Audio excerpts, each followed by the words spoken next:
Hello and नमस्ते। Welcome back to our channel Tejas.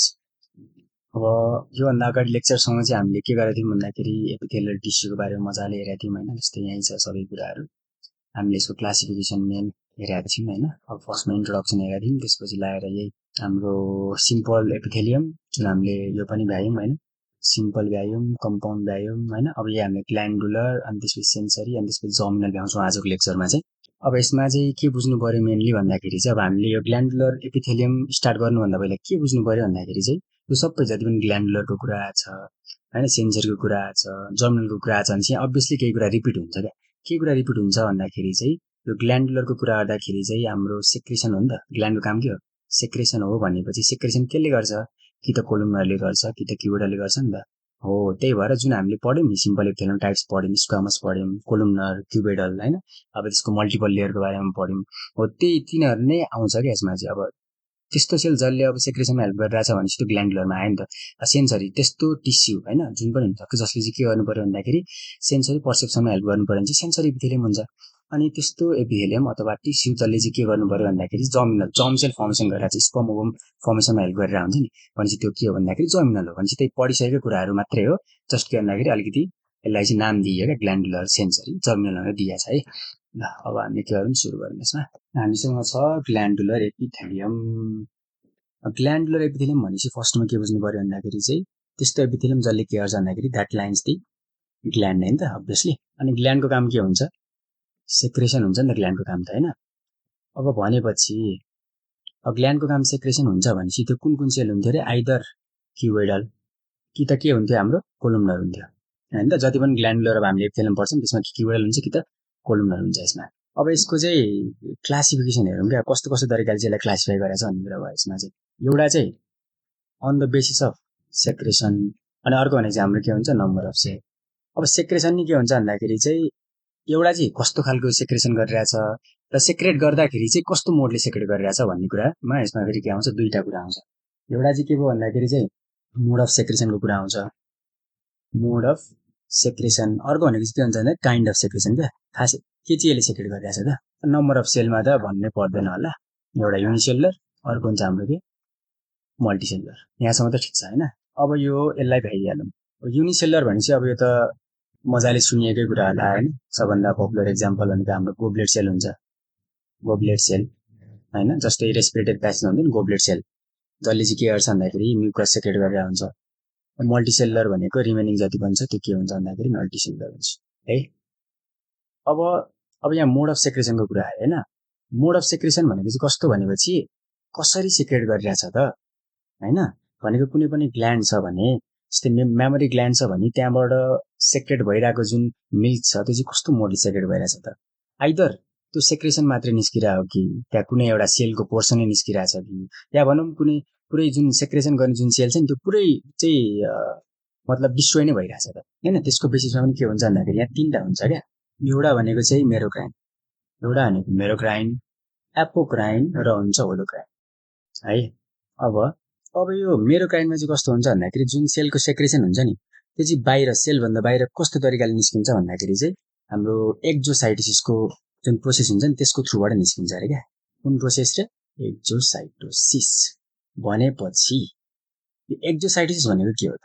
Exo means बाहिर लानु पर्यो, साइटोसिस भनेको सेलको जुन कन्टेन्टहरू छ त्यसलाई चाहिँ बाहिर लाने प्रोसेसलाई के भन्नु पर्यो? एक्जोसाइटोसिस भनेर भन्नु पर्यो होइन। अब यहाँ मानिलिउँ हामीसँग कस्तो थियो भनेपछि यो खालको एउटा सेल रहेछ ठिक छ, न्युक्लियस छ। अब यसको एउटा कन्टेन्ट छ।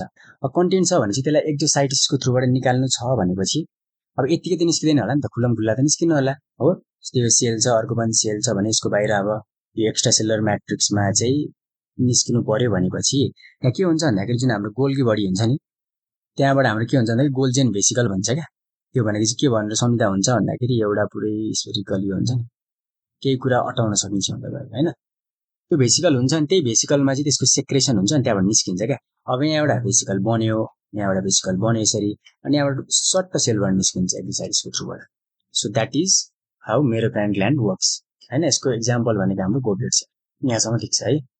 अब एपोक्राइन भनेपछि यसलाई के छ भने चाहिँ एपोक्राइनबाट सम्झिनको लागि एपेक्स क्या, जुन सेलको टुप्पोमा गएर चाहिँ सेक्रेसन बस्छ र के हुन्छ भन्दाखेरि त्यो चाहिँ पिन्च अफ हुन्छ क्या, जुन हामीले चाहिँ रोटीको पुरै डल्लोबाट यो पुरै हामीले के गर्छ भने रोटीको पुरै डल्लोबाट चाहिँ एउटा सानो पार्ट हामीले यस्तो चिमार्दै चिमार्दै चिमार्दै चिमार्दै के हुन्छ सानो सानो सानो सानो निस्किन्छ नि, हो त्यस्तै हो क्या एपोग्राममा पनि। भनेपछि के रहेछ भन्दाखेरि सेक्रेसन के हुन्छ भन्दाखेरि टिपमा कलेक्टेड हुन्छ, अनि के हुन्छ त भन्दाखेरि यो त्यही part of the cell is pinched off होइन। यसको इक्जाम्पलमा के हुन्छ भन्दाखेरि चाहिँ मेमोरी ग्ल्यान्ड हुन्छ है। अब अर्को कुन कुरा आयो भन्दाखेरि होलोक्राइन। अब होलोक्राइनबाट हामीले के बुझ्नु पर्यो भने होलो भनेको कम्प्लिट क्या, मतलब के रहेछ भन्दाखेरि चाहिँ त्यो कुनै पनि सेल छ भनेपछि त्यो सेलबाट सेक्रेसन निस्किनुको लागि चाहिँ के हुनुपर्छ भन्दाखेरि यो सेलै पुरै डिसइन्टिग्रेट हुनुपर्छ क्या, त्यो सेलै के हुनुपर्छ डिस्ट्रोय हुनुपर्छ। सो कम्प्लिट के हुन्छ भन्दाखेरि यसमा चाहिँ डिसइन्टिग्रेसन अफ द सेल हुन्छ यसमा चाहिँ, के को लागि तिनीहरूको सेक्रेसनको लागि होइन त। अब यसको इक्जाम्पलमा के हुन्छ भन्दाखेरि चाहिँ sebaceous gland of the skin हुन्छ, यहाँसम्म त ठिक छ होइन त। यो भयो हाम्रो मोड अफ सेक्रेसन, कस्तो तरिकाले चाहिँ त्यो सेक्रेसन निस्किरहेछ भन्ने कुरा भयो। अब हामीसँग अर्को के आयो भन्दाखेरि काइन्ड अफ सेक्रेसन हो, भनेको त्यहाँबाट चाहिँ कस्तो कस्तो खालको सेक्रेसन निस्किरहेछ त, त्यसको बेसिसमा हामीले के भन्नुपर्छ भन्दाखेरि एउटा हामीसँग के हुन्छ भन्दाखेरि जस्तै कुनै पनि सेल अथवा टिस्यु छ भने त्यहाँबाट निस्केको जुन सेक्रेसन त्यो के हुनसक्छ, जस्तै अब हामीले जिआई ट्र्याकतिर हेर्दाखेरि म्याक्सिमम् हामीले इन्जाइमको कुरा गर्छौँ होइन, र त्यहाँ हर्मोनहरू पनि एक्ट गरिरहेको हुन्छ नि त। भनेपछि अभियस के हुन्छ त्यहाँ कि इन्जाइम निस्किरहेको हुन्छ सेलबाट कि त हर्मोन निस्किरहेको हुन्छ, भनेपछि काइन्ड अफ सेक्रेसन दुईवटा हुने भयो, एउटा हर्मोन एउटा इन्जाइम। अब इन्जाइम भनेको के हुन्छ हाम्रो त्यो के हुन्छ डक्टको थ्रुबाट निस्किन्छ नि त, भनेपछि एउटा के भयो त भन्दाखेरि यसमा चाहिँ एक्जोक्राइन एउटा ग्ल्यान्ड भयो, एक्जोक्राइन ग्ल्यान्ड है, एउटा के भयो हाम्रो इन्डोक्राइन ग्ल्यान्ड, यहाँसम्म त ठिक छ।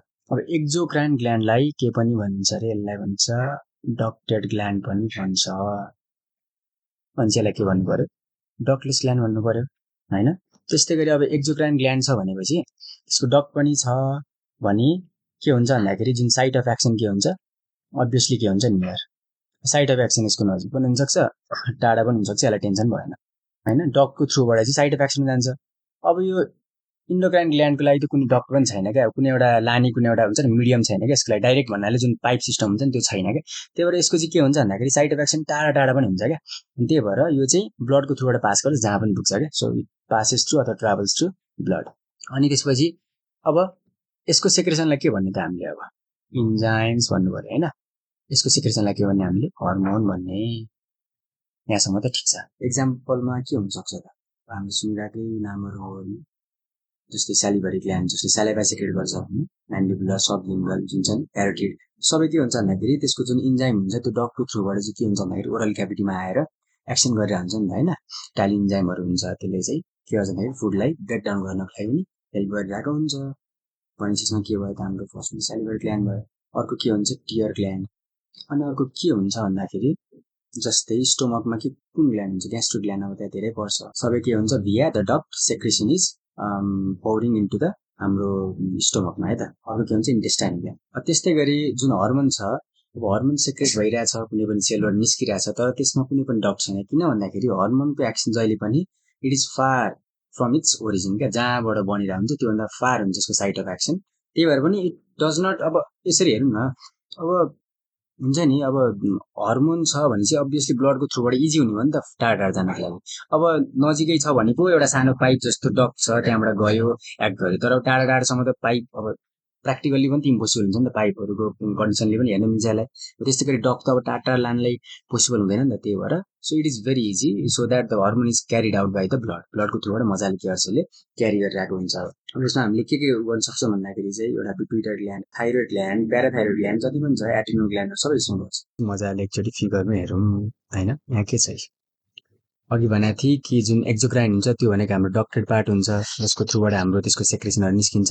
जस्तै हाम्रो के छ भन्दाखेरि हाम्रो सेक्रेटरी एसिनाई भनेर भन्छ, जुन हाम्रो सेल छ त्यहाँबाट यसको सेक्रेसन निस्किरहेछ, हाम्रो कहाँ निस्किन्छ भन्दाखेरि यो लुमेनमा निस्किरहेछ होइन, लुमेनको थ्रुबाट डिफ्रेन्ट डिफ्रेन्ट। अब जुन मैले भनेको थिएँ नि कि ग्ल्यान्डुलर भनेको के हुन्छ कि त क्युबेडर हुन्छ होइन, कि त के हुन्छ भन्दाखेरि कोलुमनर हो, यही जति पनि सेलहरू छ नि यो यही यिनीहरूले लाइन गरे क्या यिनीहरूलाई यो ग्ल्यान्डलाई, अनि यिनीहरूले यहाँबाट सेक्रेसन निकाल्छ क्या।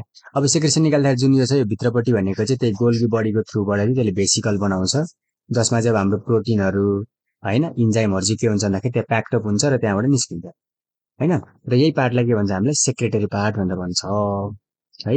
अनि यहाँबाट निस्किसकेपछि जुन अब साइट अफ एक्सनमा जानुपर्ने हुन्छ पर्टिकुलर पार्टमा, यसलाई चाहिँ भन्छ हाम्रो non secretory part, that is duct होइन, त्यो भयो। त्यस्तै गरी इन्डोक्राइन ग्ल्यान्डको कुरा गर्दाखेरि चाहिँ के हुन्छ भन्दाखेरि यसमा कतै डक देखिन्छ त? देखिँदैन नि त, किनकि यो सेलको जुन यो ग्रानुलर छ, जुन हाम्रो बनेको यो द्याट इज हर्मोन छ, त्यो डाइरेक्टली निस्किन्छ अनि त्यसको थ्रुबाट कहाँ जान्छ? डाइरेक्टली ब्लडमा गएर चाहिँ साइट अफ एक्सनमा जान्छ। त्यसको लागि पनि के हुनुपर्छ भन्दाखेरि त्यो हर्मोन र त्यो साइट अफ एक्सनको चाहिँ सेलमा गएर टार्गेट सेलमा गएर एक्सन गर्दाखेरि चाहिँ त्यहाँ रिसेप्टर हुनुपर्छ, जसको थ्रुबाट त्यो हर्मोनलाई चाहिँ त्यो रिसेप्टरले एक्सेप्ट गरेपछि बल्ल त्यो सेलमा चाहिँ इन्ट्री हुन्छ। यो चाहिँ हाम्रो इन्डोक्राइनको कुरा भयो यसमा चाहिँ है। अब हेरौँ हामीले के हेरौँ भन्दाखेरि जर्मिनल एपिथेलियम हेरौँ है त। जर्मिनल एपिथेलियमलाई चाहिँ के पनि भन्छ भन्दाखेरि चाहिँ अल्सो नोन एज मोडिफाइड क्युबिडल एपिथेलियम, किनकि क्युबिडल सेलले बनेको हुन्छ। अब यसको लोकेसनको कुरा गर्दाखेरि चाहिँ कहाँ हुन्छ भन्दाखेरि टेस्टिस र ओभरिनमा। टेस्टिसको नि कुरा गर्दाखेरि चाहिँ त्यसको त्यो भनेको चाहिँ सेम्निफेरस ट्युबुलमा लाइन गरेको हुन्छ होइन। अनि यसमा चाहिँ के हुन्छ भने आउटोमोस्ट लेयरलाई चाहिँ लाइन गरेको हुन्छ। अब यसमा के हुन्छ त भन्दाखेरि यसको काम के त? जर्मिनल एपिथेलियम टिस्यु छ भनेपछि नाममै छ नि त, यसले के गर्छ भन्दाखेरि जर्म सेल हो यो भनेपछि यसले के गर्छ भन्दाखेरि एप्लोइड सेल बनाउँछ नि त। यसको चाहिँ यसको डिभिजन हुन्छ र यसको डिफ्रेन्सिएसन हुन्छ क्या। अनि त्यसको थ्रुबाट के भन्छ भन्दाखेरि ह्याप्लोइड हाम्रो ग्यामेट भन्छ क्या। चाहिँ के भन्दाखेरि कि त स्पर्म कि त ओभम भन्छ। अनि हामीसँग अर्को के छ भन्दाखेरि चाहिँ सेन्सरी एपिथेलियम छ है। सेन्सरी एपिथेलियममा यसमा चाहिँ हामीले अल्फ्याक्ट्रीलाई लिएको छौँ होइन। अब यसमा के छ भन्दाखेरि एउटा भनेको हामीसँग हुन्छ बेसल सेल हुन्छ है, एउटा भनेको सपोर्टिङ सेल हुन्छ है, अर्को भनेको चाहिँ अल्फ्याक्ट्री रिसेप्टर न्युरोन हुन्छ क्या। यो बेसल सेल भनेको त्यस्तो सेल जुन चाहिँ हाम्रो स्टिम सेल, जुन चाहिँ अब यसले के भन्छ पिरियडिकल्ली यसले चाहिँ रिप्लेस गरिरहेको हुन्छ सेललाई। सपोर्टिङ भनेको कोलुमनर पुरै के भन्छ टल कोलुम लाइक हुन्छ यो। अनि त्यसपछि अर्को भनेको चाहिँ अल्फ्याक्ट्री रिसेप्टर न्युरोन हुन्छ, जुन यो अल्फ्याक्ट्री रिसेप्टर छ एक्चुअलमा सेन्सरी सेलको, त्यसमा चाहिँ सिलिया आएको हुन्छ क्या। अनि यहाँबाट आउने जुन अल्फ्याक्सनको कुरा हुन्छ, जुन स्मेलको कुरा हुन्छ, यहाँबाट आएर यहाँ चाहिँ यहाँ आएर बाइन्ड हुन्छ। अनि त्यसपछि यहाँ गइसकेपछि चाहिँ अब यहाँ ट्रान्सड्युस हुन्छ क्या। ट्रान्सड्युस भनेको के भन्दाखेरि जुन हाम्रो सेन्स अफ जुन अल्फ्याक्सन थियो अथवा अल्फ्याक्ट्री इम्पल्स थियो, त्यो के हुन्छ भन्दाखेरि नर्भस इम्पल्समा कन्भर्ट हुन्छ क्या हुन्छ। र यो अल्फ्याक्ट्री नर्भको थ्रुबाट अनि हाम्रो चाहिँ नि यो जुन कर्टेक्समा जान्छ, ब्रेनको कर्टेक्समा गएर ठ्याक्कै थाहा हुन्छ हामीलाई स्मेल के को स्मेल हो भन्ने कुरा सबै कुरा थाहा हुन्छ। भनेपछि त्यो थियो हाम्रो सेन्सरी एपिथेलियम। यो त के भयो भन्दाखेरि यो त अल्फ्याक्ट्री, यो त नोजको भयो नि त। भनेपछि अरू अरू कता कता हुन्छ भन्दाखेरि अर्को टङमा हुन्छ, अर्को आँखामा हुन्छ, अर्को कहाँ हुन्छ नि इन्टरनल लेयरमा हुन्छ। यस्तै यस्तै कुरा हो। अनि यहाँ चाहिँ अब हाम्रो टेस्टको सेन्सेसनको कुरा आउँछ, बाइपोलर न्युरोनको थ्रुबाट त्यो ट्रान्सट्रक्सन हुन्छ, कन्भर्ट हुन्छ। अनि त्यसपछि जाने उसमा ब्रेनमा पुग्छ, आँखामा पनि त्यही हुन्छ। लाइट चाहिँ नि नर्भस इम्पल्समा ट्रान्सड्युस हुन्छ, यानि कि कन्भर्ट हुन्छ त्यो फर्म इन्टरनलमा। हियरिङको कुरा आउँछ, त्यही हो यसमा चाहिँ। अनि अब यति गरेर चाहिँ के हुन्छ भन्दाखेरि हाम्रो एपिथेलियल टिस्यु कम्प्लिट हुन्छ। अब हामीले कमिङ लेक्चरमा के पढ्छौँ भन्दाखेरि चाहिँ कनेक्टिभ टिस्यु पढ्छौँ है त। Thank you for watching.